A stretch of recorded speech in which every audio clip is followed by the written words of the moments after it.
Hello friends, বাহারির সাথে রান্নাঘরে আজ ডবল কুসুমের সর্ষে পোস্ত করে ফেলবো।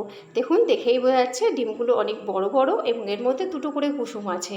আর পোস্ত খুব চটপট বা খুব সহজেই করে ফেলা যায়। এখানে নিয়েছি 1 চামচ সর্ষে আর 1.5 টেবিল চামচ পোস্ত নিয়েছি। এটা আমি জলে ভিজিয়ে রেখে দেবো কিছুক্ষণ, তাহলে নরম হয়ে যাবে। আর ফ্রেন্ডস, এই রেসিপি প্রথম থেকে শেষ পর্যন্ত দেখবেন। এই রেসিপিটি কিন্তু দারুণ রেসিপি, চটপট হয়ে যায়, খেতেও কিন্তু সুস্বাদু। আমি ডিমগুলো এখন সেদ্ধ করে নিয়েছি, লবণ হলুদ মাখিয়ে রেখেছি। দেখুন, ডিমের মধ্যে দেখাই যাচ্ছে দুটো করে কুসুম আছে।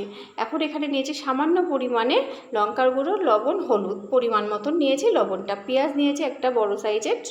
আর এখানে নিয়েছি সর্ষের তেল দিয়ে দিয়েছি, এর মধ্যে কালো জিরে ফোড়ন দিয়ে পেঁয়াজগুলো আমি ভাজতে শুরু করেছি। দেখতেই পাচ্ছেন ডিমগুলো কিন্তু আমি আগে থেকে ভেজে নিইনি।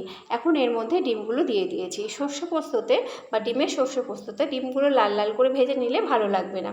এখন পেঁয়াজও ভাজা হবে, তার সঙ্গে ডিমগুলোও ভাজা ভাজা হয়ে যাবে। এবার এর মধ্যে দিয়ে দিয়েছি 1 চিমটে আদা আর যে মশলাটা নিয়েছিলাম লবণ, হলুদ, একটু লঙ্কার গুঁড়ো। দেখতেই পাচ্ছেন এখানে ডিমগুলো কিন্তু বেশি ভাজা হয়নি। এবার এটা ভাজা হয়ে গেলে এর মধ্যে দিয়ে দেবো আগে থেকে যে সর্ষে আর পোস্ত পেস্ট করে রেখেছি, সেই পেস্টটা আমি দিয়ে দেবো। পেস্টটা দিয়ে দিয়েছি। এবার এটা ভালোভাবে আমাকে নাড়তে হবে। তবে সর্ষে পোস্তর মধ্যে কিন্তু একটু জল মেশানো ছিল, না হলে তেলের মধ্যে দিলে যেহেতু সর্ষে আছে তেতো হয়ে যেতে পারে, সেই জন্য এই পেস্টের মধ্যে একটু জল মিশিয়ে রেখেছিলাম। এবার এটা খুব ভালোভাবে কষে নেব। মশলাটা প্রায় কষানো কমপ্লিট হয়ে গেছে। এখন এর মধ্যে দিয়ে দেবো আমি 1/2 কাপ পরিমাণ বা 1 কাপ মতন জল, আপনারা দিতেও পারেন। এটা একটু গা মাখা মাখা হবে আর গরম ভাতে কিন্তু খেতে দারুণ লাগবে। আমি 5 মিনিটের জন্য ঢেকে দিলাম। আর ফ্রেন্ডস, আমার এই রেসিপি যদি ভালো লেগে থাকে তবে প্লিজ আমার চ্যানেলটিকে সাবস্ক্রাইব করবেন।